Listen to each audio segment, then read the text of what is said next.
Hello, and welcome back to another episode of Chris's Secret Podcast. I'm impressed that you found it. On this week's episode, I'm going to be talking to you about, once again, just screening tenant applicants for your rental properties. And so I have basically a method that I'm using that I'm going to lay out here on this episode, just showing how I screen them, how I get their background credit check, what I look for on those background and credit check reports, and then what happens if it is not favorable what I see on the background and credit check reports. And you're actually going to hear me call one of my tenants, or sorry, rather, one of my applicants and deny them from my property. So you want to stick around till the end so you can hear how that phone call goes. Hopefully they answer, and hopefully we don't have fireworks and anything bad happening while we call them. But without further ado, let's jump in. And I'm going to start by sharing my screen and showing you exactly what the background and credit check report looks like. I do apologize. I'm going to be blurring out like 90% of the screen because I don't want to get myself in trouble. I don't want to expose anybody and any issues they might have. So just bear with me. 90% of what you're going to be seeing is blurred out, but I'll do my best to walk you through it. So just to set the scene, basically the way that I do this is that I will have my properties listed on Zillow, Realtors.com. I'll have it on Facebook Marketplace, Craigslist, everywhere. All right. And I'll have a pool, just a flood of applicants that apply. After they apply, I call them and I do an initial phone or FaceTime screening of that applicant to make sure they sound normal, they sound sane, they sound safe to meet with at my property by myself. And then after that phone screening, I also kind of lay down the law of like, look, I need a 650 credit score. I will be pulling your background and credit check. I do all of this on the phone, explain what the rent payments are, explain how I do all my rent payments through TurboTenant. If they don't pay on time, it will affect their credit. All this stuff, all right? If they still are comfortable in coming out and seeing the property, and I feel comfortable with letting them come see the property, we schedule a showing. I typically try and schedule all the showings on the same day so that I'm not just like driving out the property over and over and over again. All right, so the property that this person applied to, I had them and like 15 other people showing up on the same day to tour the unit. All right. When they were here, I reiterate the whole thing I do over the phone once again. Hey, I require, this is the monthly rent. I require a security deposit of 1 month's rent. If you have below a 650 credit score, I require 2 months rent as a security deposit and a cosigner. I will be pulling your background and looking at that, your background report to make sure there's nothing crazy going on there. All this stuff, all right? And then if they are still interested in the property, I then say, cool, if you're interested, the next step is filling out a background and credit check. All right. That is like, if you are interested in the place, you have to do that. It does cost you $55, and I'll send you a link through your email or through text message to do so. All right. So this person filled out the background and credit check, and they assured me, look, I got great credit. It's over 700. There's nothing on my background. I have no criminal record. There's nothing you're going to see on my background and credit check that's going to scare you away. Like, I'm your perfect tenant. And honestly, from meeting with this person, I felt very good about having them come on as a potential tenant. They were like my number one choice. I was super excited about getting them into my unit. And then I got their background and credit check back. And that's what we're going to go over right now. So, all right. So now you should be able to see their screen. And typically, I'll start from the beginning. So typically when somebody reaches out to me on like Craigslist, Facebook, Zillow, Realtors.com, anywhere, I will send them a link to apply to my unit through TurboTenant. All right. So when they apply to my unit through TurboTenant, it will show me their phone number, their email. It will give me information about their past landlord, who they're planning to move in with. It's all like stuff that they fill out. All right. It's kind of like an honor code where I just have to trust what they put on this application. All right. So that's where I first look at it. And then from this is when I call them, do that kind of first initial like phone or FaceTime screening. Then once I send them a link to apply to my unit, I get a background and credit check back. All right. So this is someone that applied. I was super excited about them moving into my unit. I thought for sure they were going to be the ones. And then I got back their background and credit check. So right off the bat, if they tell me, no, you don't have to worry about my credit report, and then their credit comes back extremely low, like in this case where their credit is below, well below 600, right off the bat, big red flag. You should have, yeah, I don't mind if people have bad credit. Like, once again, they'll just do a 2 months rent as a security deposit and get a cosigner.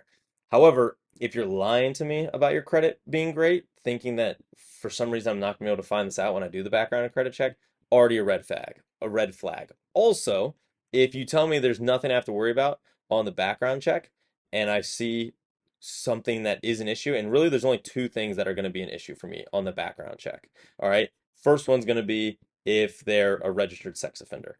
It's unfortunate that that's a big issue, but the reason it's a big issue is because, or I shouldn't say it's unfortunate that is a big issue. Obviously, that's a big issue. But the reason it's such a big issue and a bigger issue than like a DUI or grand larceny or anything like that that I sometimes see on these reports, the reason it's a big issue for me is because if they move in, they have to then register with the county that they moved into my property, and then my property will have a red dot on it saying that there's a registered sex offender living at my house, which I don't want. And my neighbors don't want.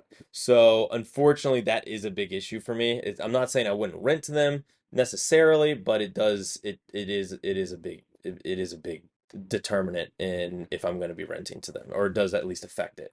The other and maybe even bigger red flag is if there's ever been an eviction. If there's ever been an eviction, it's almost a done deal. I will not rent to you. All right. I don't know if I'm allowed to say that, but it is, please don't sue me. But if you have an eviction, it's almost a done deal. And so you can see with this applicant, obviously I'm not going to be showing you like their whole screen or anything like that, but their credit extremely low. And then they have had an eviction and they have a bunch of bills and collections, which means that it's probably going to be extremely hard for them to pay on time. So now that we've seen this, what I'm going to do is I'm going to be calling them, explaining to them, hey, I want to let you know what your credit score is. And also, I want to let you know that there's an eviction and I'm going to be moving forward with a different applicant. So hopefully this phone call doesn't get too contentious. Normally the people are pretty receptive and understanding of the fact that I'm not going to be moving forward with them. But without further ado, let's call this applicant and let them know that we're not moving forward with them. So here we go. Your call has been. All right, they didn't answer the first ring, but as you know, I don't let that stop me. So we're calling back a second time. Your call has been forwarded to voicemail. Person you're trying to. So now I'm just going to text them and just ask them to call me when they have a second. So here we go. Hey, Ed, can you give me a ring when you have a second? Question mark. All right, so we just texted them, just saying, asking if they can give me a call when they have a moment. I don't know if I'll be able to get it on camera, but hopefully I will. And then I can obviously pick this back up once they answer. All right, so we tried to call. As you saw, they didn't answer even after the double dial. And then they texted me saying that they're in a meeting for the next 2 hours and just asked me if I could text them rather than, trying to get them on the phone for the fun of showing you on camera. And I do typically I always actually call them to explain why I'm not moving forward. And also, I like to share with them why, and not in too much detail. Obviously, I don't want to get myself in trouble, but I do also like to let them know what their credit is as well, because some people just genuinely don't know. They think they have, perfect credit, and it turns out their credit is horrible. So I do like to explain all that to them over the phone. But if they are, asking multiple times just for me to text them the information, I'll text it to them. So I can read the text that I sent them. It just said, they basically said, hey, sorry, I'm in a meeting right now and I'm presenting in the meeting, but if you can text me or send me an audio message, that'd be great. So I just texted them, no worries. Just wanted to let you know that I've decided to move forward with a different candidate. Unfortunately, your credit was below 650 and you have an eviction on your background check. I appreciate your interest in my property and I wish you the best with your house hunt. And they're actually typing back right now, so we'll see what they say. All right. So they responded saying that they didn't know that their credit was below 650 and that they've paid off that eviction. Unfortunately, even if an eviction's paid off for me, I've never rented to somebody that has an eviction on their report. I wouldn't necessarily be opposed to it, but actually I would be opposed to it. But not saying it never will happen.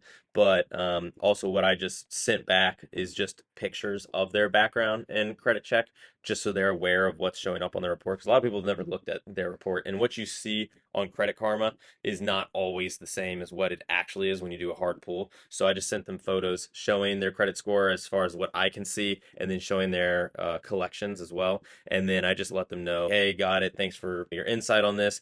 If anything falls through with my current applicant, I'll follow back up with you just to be nice, and I will follow up with them if something does happen with this person. But either way, that is how I handle the letting down of someone that's not a good fit. So hopefully that was helpful for you as you're going forward trying to get, either your first tenant, or maybe you've had some bad tenant experience in the past and you're trying to get better tenants. So hopefully this was helpful for you.